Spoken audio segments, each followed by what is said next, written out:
BRK market bus కార్యక్రమానికి స్వాగతం. నేను పద్మ. ఇక ఈ రోజు భారత స్టాక్ మార్కెట్లో చురుకైన మార్పులైతే చోటు చేసుకున్నాయి. సెన్సెక్స్ 65,480 పాయింట్ల వద్ద ఇక 210 పాయింట్ల లాభంతో అయితే ముగిసింది. ఇక నిఫ్టీ 50 19,520 పాయింట్ల వద్ద 75 పాయింట్లు అయితే పెరిగింది.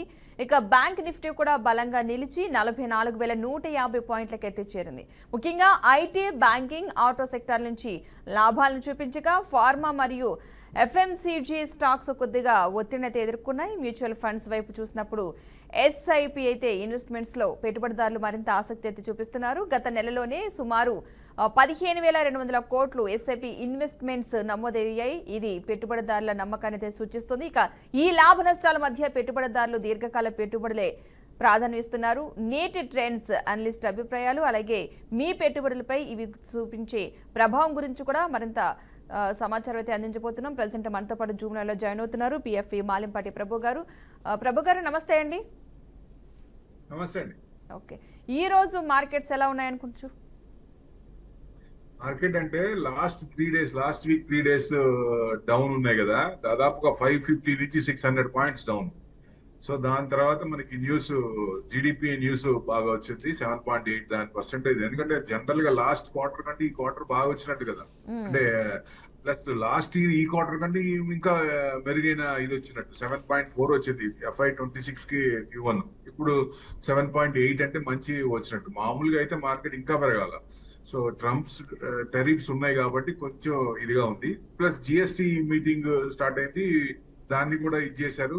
3rd and 4th వాళ్ళ మీటింగ్ ఉంది కాబట్టి ఆ 3rd and 4th మనకి 2 రోజుల్లో, అంటే మేబీ ఈ వారం ఎండింగ్ లో మనకి థర్స్డే ఫ్రైడేలో మనకి న్యూస్ వస్తుంది ఏం చేస్తారని. అంటే జిఎస్టిని 4 టైర్ నుంచి 2 టైర్ చేశారు. వేటికి మనకి బెనిఫిట్ అవుతాయి ఎట్లా అంటే ఎక్కువ పర్సంటేజ్ జిఎస్టి వల్ల ఎక్కువ జనాల దగ్గర డబ్బులు మిగిలిపోతాయి కాబట్టి కన్సంప్షన్ చేయడానికి, ప్లస్ ఆ టైం కూడా ఇమీడియట్ ఎఫెక్ట్ ఇంప్లిమెంట్ చేస్తారా అనేది మార్కెట్ తీసుకుంది. మేబీ చేయొచ్చు, అది ఒకవేళ నిజంగా చేస్తే మాకు పాజిటివ్ అవుతుంది, ఇంకా కొంచెం పెరిగే ఛాన్స్ లో ఉంటాయి. మరి మార్కెట్ లెవెల్స్ ఇప్పుడు పూర్తిగా మళ్ళీ యూటర్న్ తీసుకున్నాయంటే అంత యూటర్న్ మనం చెప్పలేము. ఎందుకంటే market mood still sell on rise లో ఉంది.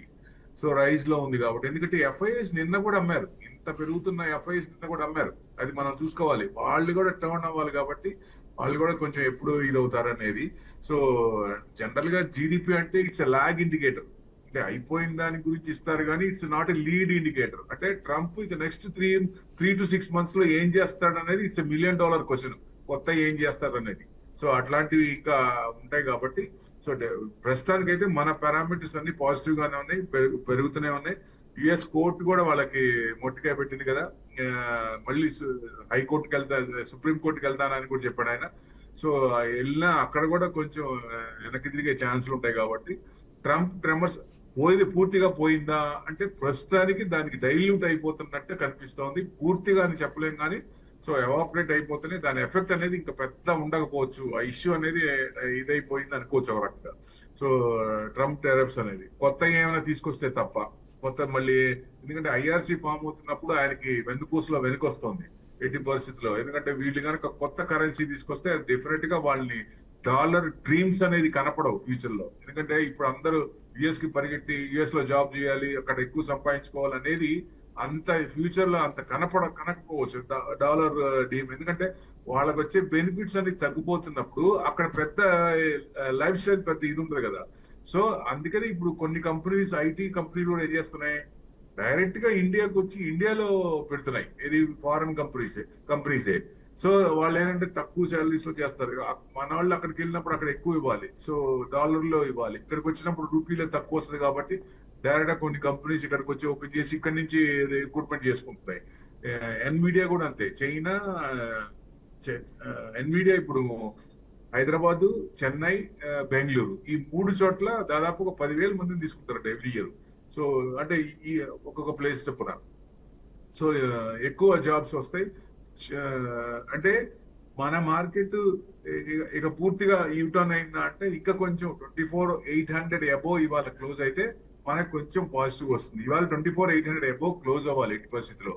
అది క్లోజ్ అయితే మనకు కొంచెం ఒక 50% బేరిష్ జోన్ నుంచి బూలిష్ జోన్ కి వచ్చినట్టు లెక్క. సో మెయిన్ అది చూడాలి. సో నెక్స్ట్ వచ్చేసి మీకు అంటే జిఎస్టీలో మళ్ళీ మోటార్ బైక్ కి 350cc అబోవ్ ఉన్నాయి కూడా సిన్ గూడ్స్ కింద వస్తుంది, 40% చేస్తాను అంటున్నారు. అంటే జిఎస్టీ కింద ఏమేం చేస్తారు? 28%, 18% అయింది, 18% మళ్ళీ కొన్ని తగ్గినాయి కాబట్టి 12% అవి తీసేశారు కదా. సో 5%, 18% ఉన్నాయి. సో 12%, 28% లేవు కాబట్టి అవి ఎంతవరకు బెనిఫిట్? 0% అంటే 12, 28, 18 అయింది. సో 18 కొన్ని 0 అయినాయి, కొన్ని ఆ క్లారిటీ ఇంకా ఇది రాలేదు. మేబీ థర్డ్ అండ్ ఫోర్త్ ఇంకా 2 రోజుల్లో దాని క్లారిటీ రావచ్చు. అప్పుడు ఇమీడియట్ గా మనకి కొంచెం ఎఫెక్ట్ పడే ఛాన్స్ ఉంది. కాబట్టి అంటే ప్రాబిలిటీ ఆఫ్ గోయింగ్ డౌన్ 24,800 కనుక అబోవ్ క్లోజ్ అవుతుంటే ప్రాబిలిటీ ఆఫ్ గోయింగ్ డౌన్ అంటే మనకి లో, అంతకుముందు లో ఎంత అండి? 24,335 ఆ రేంజ్ లో వచ్చింది. సో అది మళ్ళీ రాకపోవచ్చు. ఇది అంటే షార్ట్ టర్మ్ లో అది రాకపోవచ్చు. దాన్ని ఇది చేసాం, ఆ సపోర్ట్ అనేది తీసుకుంది కాబట్టి దాన్ని పెరిగాం. అంటే ఒక 50% మళ్ళీ కిందకి రాకపోవచ్చు అనేది ఎక్స్పెక్టేషన్. సో ఆ లెవెల్స్ మారుతున్నప్పుడు మనకి ఇది అవుతుంది. సో 25,000 అబౌవ్ క్లోజ్ అయిందా 25,100, అప్పుడు మార్కెట్ మళ్ళీ బూలిష్ జోన్ లోకి వచ్చినట్టే లెక్క.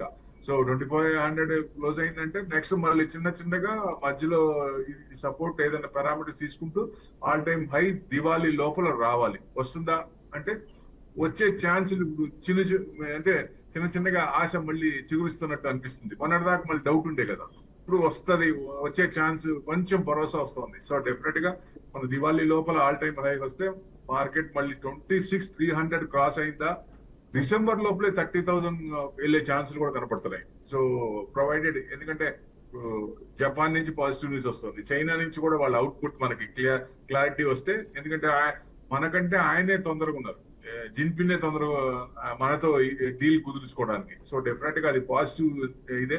అంటే ఫ్యూచర్ లో ఆయన ఎలా ఉంటాడు, తర్వాత మారుతారనేది ఇది తీసుకోకపోయినా మనకి షార్ట్ టర్మ్ లో అది మంచి పాజిటివే. చైనాతో మంచి కుదుర్చుకున్నామంటే మార్కెట్ కి మంచిదే, ఇన్వెస్టర్స్ కి మంచి లాభాలు వచ్చే ఛాన్స్ ఉంటుంది.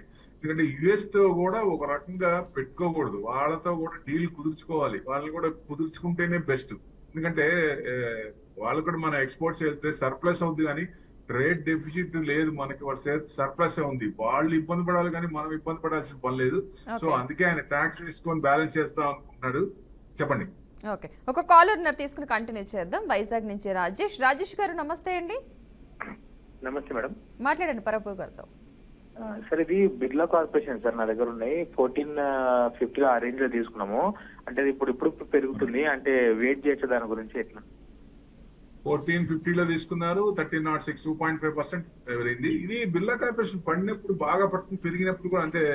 అంటే కన్సల్టేషన్ మోడ్ ఎక్కువ ఉంది, బాగా అప్ అండ్ డౌన్. అంటే రేంజ్ బౌండ్స్ వచ్చేసి మీకు ఈ రీసెంట్ హై అంటే మీకు 1500, 1512 దాకా వచ్చింది, 1590, 29th జూలై. సో మళ్ళీ మీకు 1310, 1320 క్రాస్ అయితేనే కొంచెం ముందుకు వచ్చే 1450 దాకా ఛాన్సులు ఉన్నాయి. మీరు 1450 అంటున్నారు కాబట్టి కొంచెం హైలోనే కొన్నట్టు. ఏదైనా రేంజ్ బౌండ్ తీసుకున్నప్పుడు లోవర్ లెవెల్స్ లో ఎంటర్ అవ్వండి. అది లోవర్ లెవెల్స్ ఎంటర్ అవుతే ఏమవుతుందంటే మనకు కొంచెం పెరిగినప్పుడు ప్రాఫిట్ తొందరగా కనపడతాయి. హయ్యర్ లెవెల్స్ కొంటే ఒక్కొక్కసారి కింద యావరేజ్ చేయాల్సి వస్తుంది.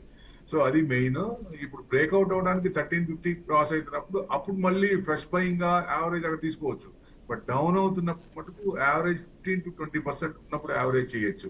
సో ఇది మనం పెట్టుకోవాలి. మీకు ఏదైనా 1450 అంటున్నారు కాబట్టి హోల్డ్ చేసుకోండి. మళ్ళీ 1500 దాకా వస్తుందా అంటే 1450 కనుక క్రాస్ అయితే 1550 దాకా వచ్చే ఛాన్సులు ఉన్నాయి. అక్కడ నెక్స్ట్ రెసిస్టెన్స్ ఉంది.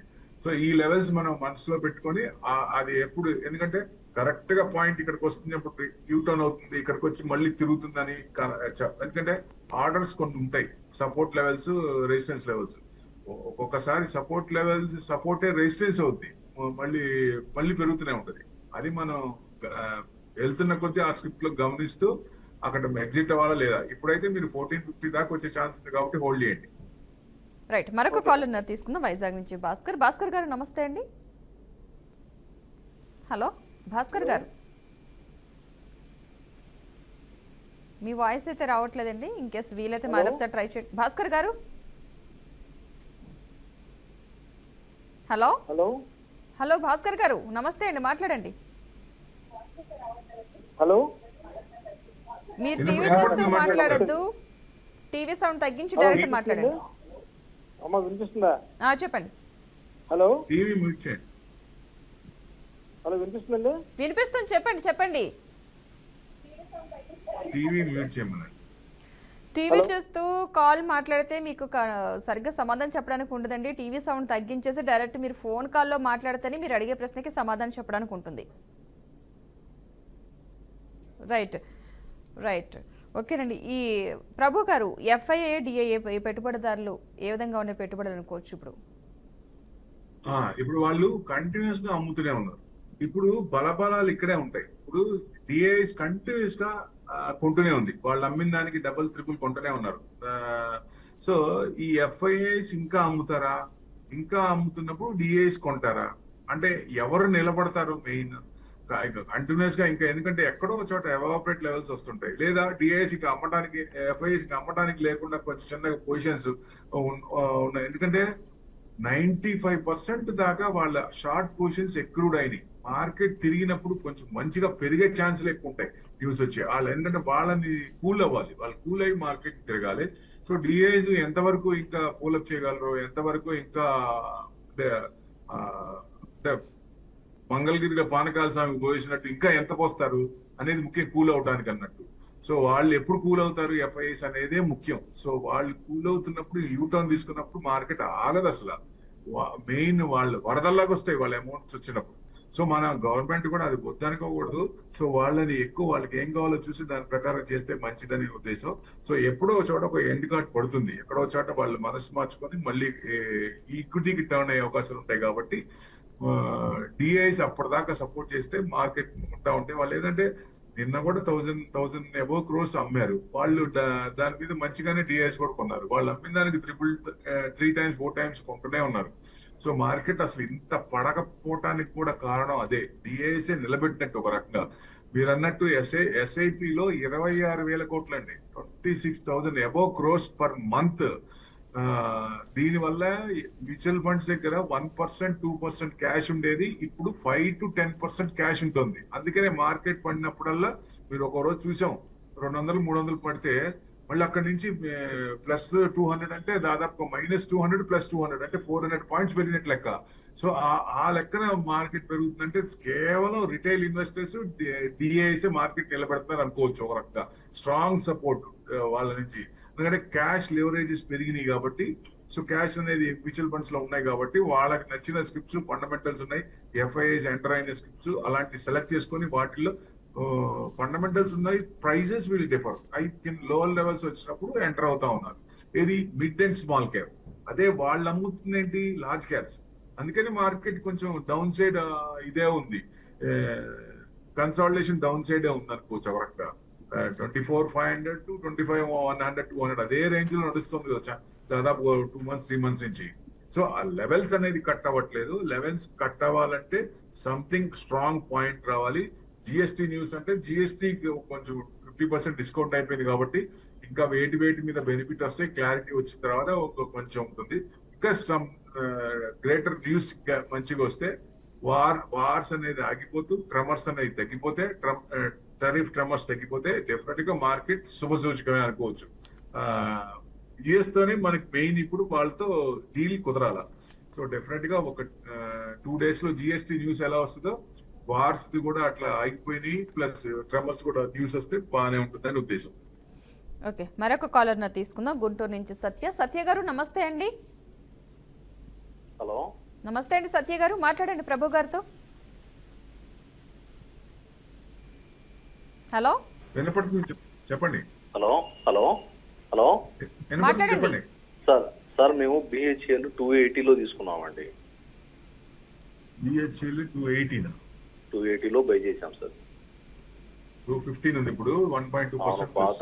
బాగా తగ్గింది సార్. అది మంచి కంపెనీ అయినా ఉంచుకోవచ్చా, లేకపోతే ఏమైనా average BHL strong company, government company కాదు, పర్వాలేదు. మీకు last quarter June quarter results బాగా తగ్గినాయి. డిసెంబర్ 7,200 crores అయితే 8,900, మార్చ్ 5,400. బాగా తగ్గింది కొంచెం, దానివల్ల కొంచెం ఇదవుతుంది. సో మళ్ళీ పెరిగే ఛాన్స్లే ఉంటాయి, ఎందుకంటే ఎక్కువ ఎఫ్ఐఎస్ ఇది కూడా దీంట్లో కొంచెం పర్సంటేజ్ ఉంది, దీంట్లో ఇన్వెస్ట్మెంట్ కూడా ఉంది కాబట్టి లాంగ్ టర్మ్ బాగానే ఉంటుంది, హోల్డ్ చేసుకోండి. లాస్ట్ లో అమ్మాల్సిన పని లేదు. బిహెచ్ఎల్ కూడా మీకు మళ్ళీ 225 కనుక క్రాస్ అవుతుంటే మళ్ళీ కొంచెం పైకి వచ్చే ఛాన్స్ ఉంటుంది. అంటే రేంజ్ బౌండ్స్ పైన చూడండి, డబుల్ టాప్ 2 times వచ్చింది, 266 2 సార్లు అక్కడ స్ట్రాంగ్ రెసిస్టెన్స్ ఉంది. అది దాటితే గనక మీకు 280 దాకా వచ్చే ఛాన్స్ ఉంటుంది. అది దాటాలి. ఆ 2 సార్లు డబుల్ టాప్ అయి మళ్ళీ కిందకి వచ్చేస్తారు. ప్రాఫిట్ తో రిజల్ట్స్ బాగాలేదు కాబట్టి కొంచెం కింద కొన్న వాళ్ళందరూ అమ్ముతుంటారు కదా, ఆ లెవెల్లో వస్తుంది. సో ఆ లెవెల్ దాటినప్పుడు 280 రేంజ్ కి వచ్చే ఛాన్స్ ఉంటుంది.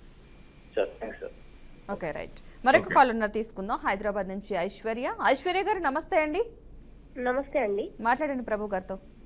సార్ నేను స్వాన్ ఎనర్జీ అండ్ డిఎల్ఎఫ్ తీసుకుందాం అనుకుంటున్నా సార్. అంటే అవి మంచి Swan energy first Swan energy okay, రెండు ఫ్రెష్ బయింగ్. అవునండి. స్వాన్ ఎనర్జీ అనేది 460. ఇది Swan mills manufacturing cotton polyester textiles ది. ఎందుకంటే జనరల్ గా బంగ్లాదేశ్ టెక్స్టైల్స్ మీద ఇబ్బంది పడ్డాక కొంచెం బాగా ఇది వచ్చింది. మళ్ళీ ఇప్పుడు టెక్స్టైల్స్ మీద ఎంత ఇది చేస్తారు అనేది, ఎందుకంటే ట్యాక్స్ అనేది ఎంత వరకు వస్తుంది, సో అది చూసుకుంటే కొంచెం లాంగ్ టర్మ్ బాగానే ఉంటుంది. 460 ఇది 1.5% ప్లస్. మీకు బ్రేక్అవుట్ అయింది, హోల్డ్ చేసుకోవచ్చు, అంటే ఫ్రెష్ బయింగ్ కూడా చేయొచ్చు. లాస్ట్ మీకు హై వచ్చేసి 764 13th డిసెంబర్ నా. అక్కడ నుంచి డౌన్ సైడ్ కన్సల్టేషన్ కంటిన్యూస్ గా అవుతూనే ఉంది. సో ఇప్పుడు బ్రేక్అవుట్ అయింది కాబట్టి మీకు 560 600 దాకా వచ్చే ఛాన్సులు ఉన్నాయి. అక్కడ దాకా ఈ రేంజ్ లో కొనుక్కొని అక్కడ చూసి ఆ రేంజ్ కనుక మళ్ళీ క్రాస్ అయితే అది ఒకసారి ఏమంటే సపోర్ట్ విల్ బికమ్ రెసిస్టెన్స్, మళ్ళీ ఇదైపోద్ది అనమాట. సో పైకి వెళ్ళిపోద్ది. మీకు అక్కడి నుంచి మీకు వెళ్తే 700 750 దాకా వచ్చే ఛాన్స్ ఉంటుంది. రీసెంట్ హై లాగా అంతకుముందు వచ్చింది 13th డిసెంబర్ 781, ఆ 750 దాకా వచ్చే ఛాన్స్ ఉంటాయి. ఇట్లా లెవెల్స్ పెట్టుకొని ఆ లెవెల్స్ ప్రకారం ముందుకెళ్తూ ఉండాలండి. ఓకే ప్రభు గారు, ఈ గోల్డ్ పరిస్థితి ఏంటి? పరుగులు ఆగట్లేదు గోల్డ్ అండ్ సిల్వర్ సంబంధించి. మీకు gold and silver all time high cross అయిపోతున్నట్టే లెక్క ఒక రకంగా చూస్తే. ఎందుకంటే మార్కెట్ పెరుగుతున్నా కానీ జనరల్ గా ఏమవుతుంది, గోల్డ్ తగ్గాలి. గోల్డ్ తగ్గుతుంటే అదొక అంటే ఈక్విటీ మార్కెట్ పెరుగుతున్నప్పుడు గోల్డ్ తగ్గాలి. సో అందుకనే కొంచెం ఇది అనిపిస్తుంది అన్నమాట. ఎఫ్ఐఎస్ డౌన్ అవ్వలేదు, గోల్డ్ అప్ మార్కెట్ లో గోల్డ్ కూడా పెరుగుతోంది. సిల్వర్ కూడా బాగా పెరిగింది నిన్న. సిల్వర్ గోల్డ్ కంటే సిల్వర్ బాగా పెరిగింది. ఇన్వెస్ట్మెంట్ యాంగిల్ లో చూస్తే గోల్డ్ కంటే సిల్వర్ 100% బెస్ట్.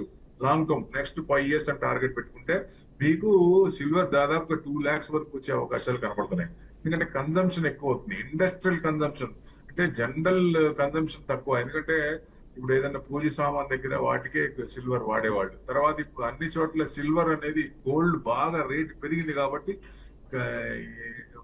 రిటైల్ ఇన్వెస్టర్స్ కూడా కొంత కస్టమర్స్ కూడా వాళ్ళు సిల్వర్ ని రీప్లేస్ చేసుకోవడానికి కొన్ని ప్లేసెస్ లో గోల్డ్ బదులు సిల్వర్ వాడతారు.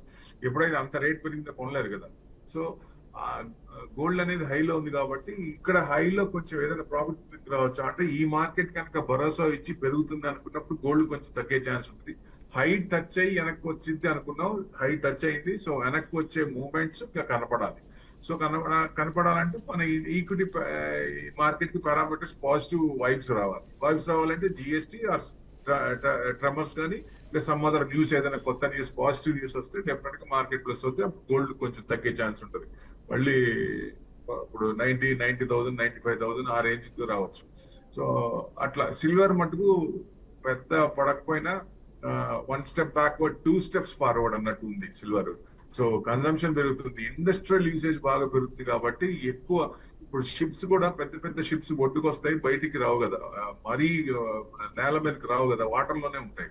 సో అది రస్ట్ పట్టకుండా డౌన్ సైడ్ మొత్తం సిల్వర్ వాడుతా ఉన్నారు.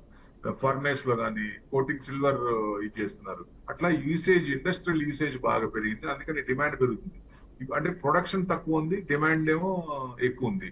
సో ఇప్పుడున్న కంపెనీలకి డిమాండ్ తో ఫ్యూచర్ లో వచ్చే కంపెనీలు కూడా వేరేజ్ వేసుకుంటే ఆ డిమాండ్ ఇంకా పెరుగుతుంది కాబట్టి ప్రొడక్షన్ ఇంకా పెరగాలి. సో ప్రొడక్షన్ అంత ఇమీడియట్ గా అంత రాదు కాబట్టి రేట్ అనేది ఇంకా పెరిగే అవకాశాలు ఎక్కువ.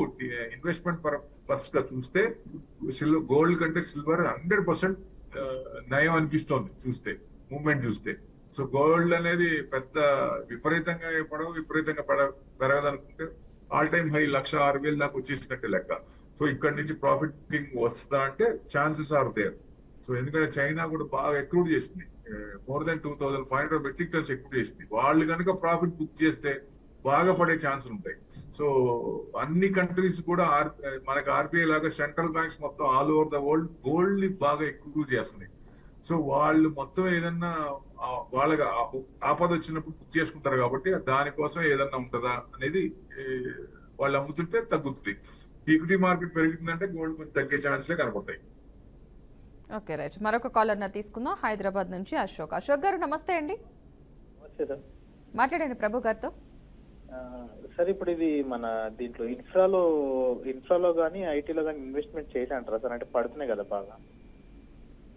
ఐటీలో చేసుకోవచ్చు, ఇన్ఫ్రా కూడా కొంచెం పర్వాలేదు. మళ్ళీ బూస్ట్ అంటే మీకు ఐటీ, ఎఫ్ఎంసీసీ, కన్స్యూమర్ డ్యూరబుల్స్ మీరన్న ఇవి వీటిల్లో వాటి చేసుకోవచ్చు ఇన్వెస్ట్మెంట్ పరంగా. లాంగ్ టర్మ్ అయితే బీట్ అండ్ డౌన్ ఇండెక్స్ అనుకోవచ్చు ఐటీ.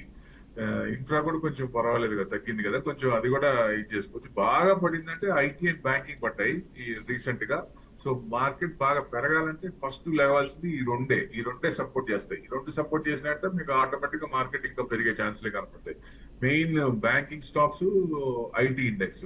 లాంగ్ టర్మ్ అనుకుంటే టీసీఎస్ లో ఉండే 4,500 నుంచి 3,000 ఉంది. మళ్ళీ 4,500 ఛాన్స్ ఉంది కదా, వస్తుంది. ఎప్పుడు వస్తుంది అనేది టైం పడుతుంది. అది మనం ఈ లెవెల్స్ లో కొనుక్కొని మళ్ళీ అక్కడికి వచ్చేదాకా వెయిట్ చేస్తే డెఫినెట్ గా నాలెడ్జ్, పేషెన్స్, డిసిప్లిన్ ఈ మూడు ఉండాలి ఇన్వెస్టర్ కి. హ్యాపీగా ఇలాంటి మంచి స్క్రిప్ట్స్ ఫండమెంటల్స్ కొనుక్కొని లాంగ్ టర్మ్ ఉంటే మంచి రిటర్న్స్ వస్తాయి. ఓకే, ఈఎస్జీ ఆధారిత పెట్టుబడులు భవిష్యత్ మార్కెట్ను ఎలా మలుస్తాయి అనుకోవచ్చు అంటారు? ఎన్విరాన్మెంట్, సోషల్ గవర్నెన్స్ అంటే వచ్చే రూల్స్ అండ్ రెగ్యులేషన్ బట్టి, గవర్నమెంట్ పాలసీలు బట్టి అది ఏం చేస్తుంది. ఎట్లా పిఎల్ఐ స్కీమ్ తీసుకొచ్చారు, పిఎల్ఐ స్కీమ్ కింద ఎన్ని కంపెనీలు బాగా వచ్చినాయి. ఇట్లానే పాలసీలు ఎలా చేస్తున్నారు, అవి ఎట్లా ఇంప్లిమెంట్ చేస్తున్నారు అనేది మెయిన్. కాబట్టి డెఫినెట్ గా లాంగ్ టర్మ్ కి అన్ని సెక్టార్లు కూడా బాగా లాస్ట్ 6 వీక్స్ పడి లాస్ట్ బట్ 1 వీక్ పెరిగింది. మళ్ళీ ఇప్పుడు ఈ వీక్ కూడా కొంచెం ఇదా అంటే లాస్ట్ సిరీస్ మైనస్ లో ఉంది. ఈ first week off September series positive కనపడుతుంది, న్యూస్ పాజిటివ్ కనపడుతుంది, కొంచెం స్ట్రాంగ్ అనిపిస్తోంది. సో ఈ సిరీస్ కూడా పాజిటివ్ ఉండొచ్చు. సెక్టార్స్ కూడా అన్ని కూడా మార్కెట్ పెరుగుతుంది కాబట్టి కొంచెం పెరిగే ఛాన్స్లే ఉంటాయి. సో ఎక్కువ ఏదైతే బీట్ ఇన్ డౌన్ స్టాక్స్ ఉంటాయో, beat in down index, IT కానీ ఇట్లాంటివి అలా పడినప్పుడు అది లాంగ్ టర్మ్ అని పెట్టుకొని హోల్డ్ చేస్తే బాగానే ఉంటుందండి. ఓకే, ఎన్ఎఫ్ఓఎస్ అంటే న్యూ ఫండ్ ఆఫర్స్ నిజంగానే కొత్త ఇన్వెస్టర్లకు లాభదాయకమా, లేకపోతే మార్కెటింగ్ స్ట్రాటజీ మాత్రమే అనుకోవచ్చా? మార్కెటింగ్ స్ట్రాటజీ అని కాదు, ఇప్పుడు ఏదైనా లాంగ్ టర్మ్ ఉండాలి, పేషెన్స్ ఉండాలి. ఎన్ఎఫ్ఓస్ అంటే ఇప్పుడు మనం ఈక్విటీ మార్కెట్ లో 10 రూపాయలకి ఇచ్చిన స్క్రిప్ట్స్ ఏం లేవు కదా. ఒకప్పుడు ఐపీఓలు 10 రూపాయలకి ఇచ్చేవాళ్ళు, ఇప్పుడు ఎన్ఎఫ్ఓలు 10 రూపీస్కి వస్తున్నాయి. 10 రూపీస్. కానీ లాంగ్ టర్మ్ మినిమం 5 ఏళ్ళు ఉండాలి. ఏ ఫండ్ లో అయినా మినిమం 5 ఏళ్ళు ఉన్న తర్వాత నుంచే మీకు ఇది వస్తుంది. అదే లాంగ్ టర్మ్ 10 years 15 years పెట్టుకుంటే మంచి రిటర్న్స్ వచ్చే ఛాన్స్ ఉంటుంది. ఎన్ఎఫ్ఓ ఎందుకంటే షార్ట్ టర్మ్ పెట్టుకొని మీరు ఇమీడియట్ గా లాస్ట్ ఇయర్ సెప్టెంబర్, అక్టోబర్ లో కొంటే ఇప్పుడు చూస్తే 0 రిటర్న్స్ మైనస్ లో ఉంటుంది. 10 రూపాయలు కూడా 8 రూపాయలు 7 రూపాయలు కూడా వచ్చే ఛాన్సులు ఉంటాయి మార్కెట్ ఇది అవుతున్నప్పుడు. అదే మీరు లాంగ్ టర్మ్ పెట్టుకుని ఒక సైకిల్, డౌన్ సైడ్ సైకిల్ అయిపోయింది, అప్ సైడ్ సైకిల్ మళ్ళీ ups and downs every 5 years 8 years కి అప్స్ అండ్ డౌన్స్ అవుతుంది. కాబట్టి downs are not permanent, ups are always permanent. కాబట్టి మళ్ళీ ఆల్ టైమ్ హై క్రాస్ అవుతున్నప్పుడు వరల్డ్ మొత్తం US markets all time high cross అవుతూనే ఉంది, మనమే ఇబ్బంది పడుతున్నాం. అది all time high last year all time high cross అవడానికి నానా యాత్ర పడుతున్నాం. దేనివల్ల అంటే ట్రంప్ ట్రెమర్స్ వల్లే. సో అదే మెయిన్. అది కొంచెం డిస్కౌంట్ అయిపోయిందా అంటే కొంచెం డిస్కౌంట్ 50% డిస్కౌంట్ అయిపోతుంది. ఇప్పుడు ఆయన కూడా అంటున్నాడు కదా, ఒక రకంగా చూస్తే ట్రంప్ నిన్న అన్నదేంటి, సోషల్ మీడియాలో ఆయన పోస్ట్ చేస్తుంటారు కదా, ఆయన ఏమంటున్నాడు, నేను ఇండియాలో ఛార్జెస్ ఎక్కువ అందుకనే మేము ఇది చేసాము అన్నట్టు అన్హ్యాపీనెస్ ఎక్స్ప్రెస్ చేశాడు ఆయన. ఓ రకంగా ట్రంప్ది కరెక్టే, ఎందుకంటే ఆయన ఉండబట్టే కదా జిఎస్టీ రేట్లు తగ్గించింది. ఇప్పుడు ఇంకా కొంచెం ఎక్కువ చేస్తే మనకి ట్యాక్స్ కొంచెం తగ్గే ఛాన్సులు ఉంటాయి కదా, ఇంకా తగ్గే ఛాన్స్ ఉంటుంది కదా. లేకపోతే ప్రతి దాని మీద ట్యాక్సే కదా, విపరీతంగా జిఎస్టీ ట్యాక్స్ ఎట్లా పాప్కార్న్ కొన మీద ట్యాక్సే కదా. సో అట్లా జిఎస్టీ మీద అంత ముక్కు పిండి వసూలు చేయాలన్నా, middle and lower class middle అంత ఇబ్బంది పెట్టాలన్నా. ఇప్పుడు పెట్రోల్ క్రూడ్ ఆయిల్ తగ్గుతున్నప్పుడు తగ్గిరు, పెరుగుతున్నప్పుడేమో పెంచుతారు ఎమ్మటే. ఇప్పుడు సపోజ్ 30 రూపీస్ 35 రూపీస్ డాలర్స్ లో తక్కువ తీసుకున్నారు, బానే ఉంది. ఇండియాకి తీసుకున్నారు, ఎక్స్పోర్ట్ చేశారు, నెక్స్ట్ 5 years కి ఎంత కావాలో బానే ఉంది. బట్ ఆ బెనిఫిట్స్ అనేది లోవర్ లెవెల్స్ కూడా రావాలి కదా, ప్రతి సామాన్యుడు కూడా అందాలి కదా. అందినప్పుడే కదా రొటేషన్ అయ్యేది.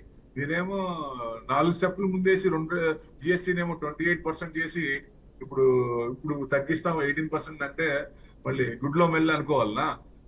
అసలు ట్యాక్స్ లేని కంట్రీస్ విపరీతంగా ఉన్నాయి కదా వేరే కంట్రీస్.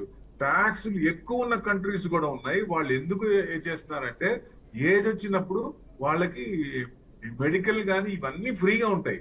ఇప్పుడు మరి మీరు ట్యాక్స్ ఇంత కలెక్ట్ చేస్తారు, ఏమి ఇస్తున్నారు మరి? ఓల్డ్ ఏజ్ వాళ్ళకి ఏమి ఇస్తున్నారు? ఏం సపోర్ట్ లేదు కదా. వాళ్ళకి మంత్లీ ఇన్కమ్, మంత్లీ ఒక కొంత అమౌంట్ ఇస్తారు, సపోర్ట్ ఇస్తారు, మెడికల్ సపోర్ట్ చేస్తారు, అన్ని రకాలుగా ఉంటాయి ట్యాక్స్ కట్టేసింది. అందుకనే వరల్డ్ మొత్తం హెచ్ఎన్ఐ క్లయింట్స్ ఇండియా నుంచి బయటికి వెళ్తున్నారు. దుబాయ్ కానీ అబుదాబి కానీ ఇట్లాంటి కంట్రీస్ కి వెళ్ళి అక్కడ ఇన్వెస్ట్మెంట్ చేస్తున్నారు. సో అవకాశం ఉంటే సిటిజన్షిప్ వచ్చేటట్టు, ఎందుకంటే లంసమ్ అమౌంట్ పెట్టినప్పుడు వాళ్ళు సిటిజన్షిప్ కూడా ఇస్తున్నారు కదా కొన్ని కంట్రీస్. హెచ్ఎన్ఐ అమౌంట్ అలా బయటికి పోతారు. సో అలా ఎందుకు పోగొట్టిన ఇవాళ ఇక్కడ మనీ ఉండాలి కదా, అవి కూడా ఇక్కడే ఉంటే మార్కెట్ ఇంకా పెరుగుద్ది, మార్కెట్ పెరిగే ఛాన్స్లే ఉంటాయి కదా. సో డెఫినెట్ గా సెన్సెక్స్ 2 lakhs నెక్స్ట్ 8 years తీసుకుంటే 15% వేసుకుంటే 8 years కూడా పట్టదు. ఈ కన్సిస్టెంట్ గా 14% నిఫ్టీ ఇచ్చిన 5 years లోనే మనకి 2 lakhs వచ్చే ఛాన్స్ ఉంటుంది. అప్పుడు మన ఇన్వెస్ట్మెంట్ ఎక్కడ ఉంటది?